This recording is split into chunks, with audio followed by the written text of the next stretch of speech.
Hi, I'm Kelly Matthews on the Beyond Ordinary Women Ministry team, and I am here with Rebecca Carroll, and this is our fourth out of four video and podcast sessions on the topic of navigating speaking engagements. You can find Rebecca's bio on our website, beyondordinarywomen.org, and learn more about her story. Uh, these four interviews, Rebecca shares her insights into the dynamics between a speaker and the event coordinators who invite a speaker to speak and teach their women. So Bible teachers will always have to figure out these sorts of dynamics.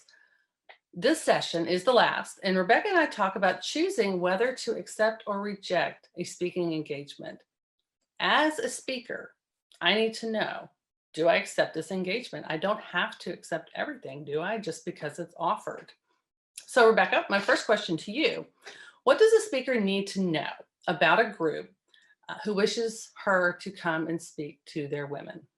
Sure. And I learned this one the hard way because in the beginning, I spoke for anybody who asked me to, and I did not charge. I took whatever honorarium they were willing to give. And as I got a little bit more well-known, and as I started to, as more of my time was spoken for, that's when I started to realize I'm not a great fit for everyone. Just because they're looking for a speaker, that does not necessarily mean I am their best fit. And so probably the biggest one you are going to want to look at is, do I align with this church on all of the major doctrines of Christianity? You have dogma, which you absolutely need to align with. You have doctrine, which you should align with, and then you have preferences which really don't matter. I am happy to speak at a church that has a different approach to worship, or a different approach to some of the more peripheral issues to Christianity. That is not a deal breaker to me.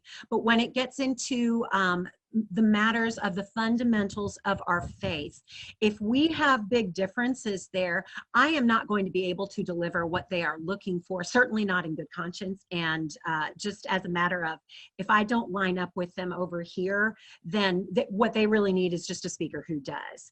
And so most churches will have a doctrinal statement on their website. And so you want to read through that. You don't have to be the same denomination, but do you line up on all of the issues of I would say certainly dogma, most of doctrine, if for me it's all of doctrine. So that's where you're going to want to start. And then as a speaker, you need to make sure that you can deliver what they are looking for. There are a couple instances where I have had to say no. I've had to say no to retreats that are looking for 4 lessons, about an hour each, where I'm going to have to be coming up with new content to fit what they are looking for. If I simply don't have time to write 4-hour-long lessons of new content that I have not taught through before, then I need to back away from that and perhaps recommend a speaker that I know will do a good job and be able to give them what they want. So that's a good starting place. Okay, good. Okay, that's good. So the more sensitive questions that I think, especially a lot of new folks are going to want to talk about, how do I price myself? That's awkward, I think. Maybe that's just me, but that's a hard question. And you mentioned sometimes you just go, whatever, I'll take whatever you want to give. Well, that puts the pressure back on the women's minister they have a budget, so they're going to be able to, but you could risk walking away with $100 versus more. How do you navigate that? Right. Okay. So the first thing that you must do with this issue, because it is difficult and you should be compensated for your time. I took this to the Lord before I even really started speaking. And I said, Lord, I am going to trust you with the financial aspect of this. I am going to trust that you are going to take care of me if my motives are sincere in serving you. And so I have seen the Lord's faithfulness in this area. There were, in the beginning, I did not charge because no one knew who I was, and I loved teaching so much. I just wanted to do it, and I didn't really care. Now, I also have a full-time job, and a husband with a full-time job. So I had the luxury of not needing to worry about an honorarium or a speaker's fee. You may not have that. And if this is something that needs to be a vocational thing for you, then you are going to have to talk to a couple of people about that. But you do need to be careful that you don't price yourself out of opportunities. And I honestly, I really just believe that if we are sincere in our desire to serve the Lord will be faithful to you in this capacity. I had events where I didn't charge a dime and they paid me $1,000. I had events that I really couldn't afford to do and I did it anyway. And then the very next event would be something that gave me more than I expected. So the Lord was faithful in the beginning to manage the finances of it. Now that that my time is a little bit more valuable to me and I am speaking on a fairly regular basis, my husband manages that for me because and this is the biggest reason we decided to do this, because I am not the only one affected when I am away for a weekend speaking. And so more than this being worth my time, because in all honesty, for me, the teaching is the reward, but I have a family to think about now, and this needs to be worth my husband's time too. And so my husband has set the price on my time. I will come to him and say, nope, this is a freebie. We're not going to charge for this one. Or, you know what? I don't have all that much time. We're going to have to put a premium on my time in this season for this, short period of time. And then it's also nice where you don't have to be the one having that conversation with the church or the women's minister, where someone else can do that for you. So this is something I wanted to chat with you, and you've already mentioned having that in-between person, so you don't have to be that person talking money on the phone and trying to negotiate whatever they want to pay you versus what you think your time is worth.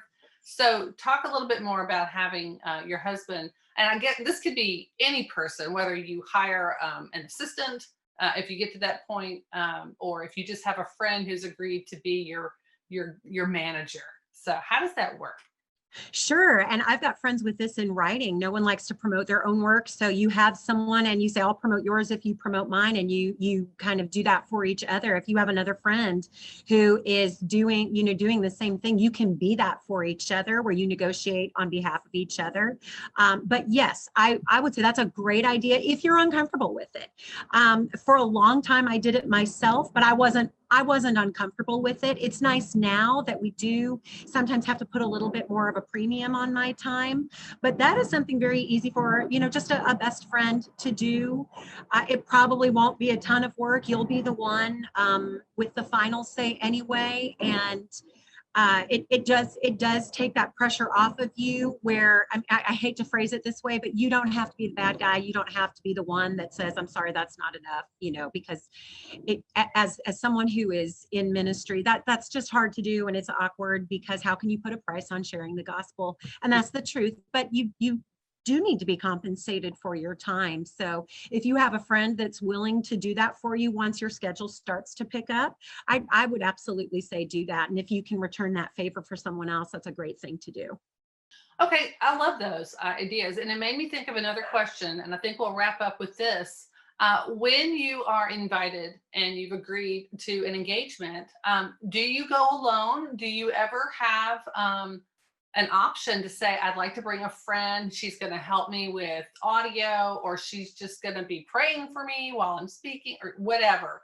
Has that ever been something you've heard of or done? I have done both. Just sort of depending on the situation. My daughter is 14. I have a couple books, so it is helpful for me to have someone there assisting me with book sales. And also, if there's just a line of, oftentimes if you are sharing something and it resonates with people are going to want to come up and talk to you, and oftentimes they're going to be coming up to you in a place of great pain. It can be helpful to have someone. If you have someone that is in a place of deep pain and needs more than what you can offer in the space of 5 or so minutes, it is helpful to have someone say, I'm so sorry, here's Rebecca's information. information. You can email her anytime. You can reach her through social media. We've got 20 women behind you, and help Right. with that. Manage So time.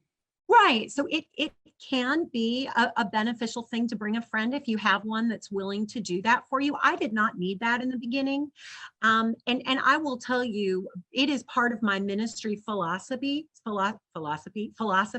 to be as hands-on and accessible as I can possibly be. So if I am at your event, I want to spend time with the women. I want to hear their stories. I am there to minister. I'm there to serve.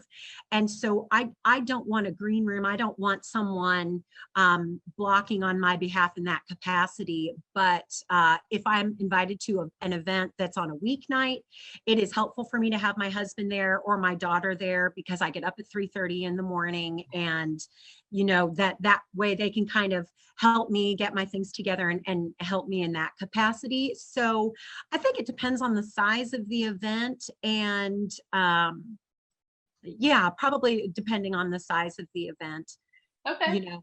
Yeah, Yeah, I've seen it done both ways. right, Yeah, same. And I don't think there's a right or wrong answer to that.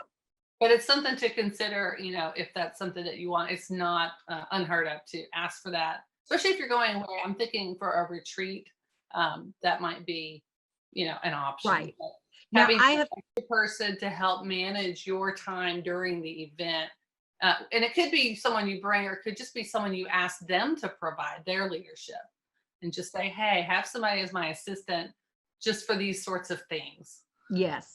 And most women's ministers do that anyway. And so if my husband is coming with me, that is never at a cost to them. I'll just say, my husband is coming with me and he'll manage this and he'll manage my book table. And that way your women are freed up to enjoy the event or serve your women. Mhm. Right. Okay. Yeah.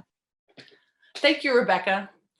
Be sure to find all of our sessions in this series, Navigating Speaking Engagements, on beyondordinarywomen.org, where you can also find a variety of videos and podcasts that provide specific helps for Bible teachers in a variety of areas.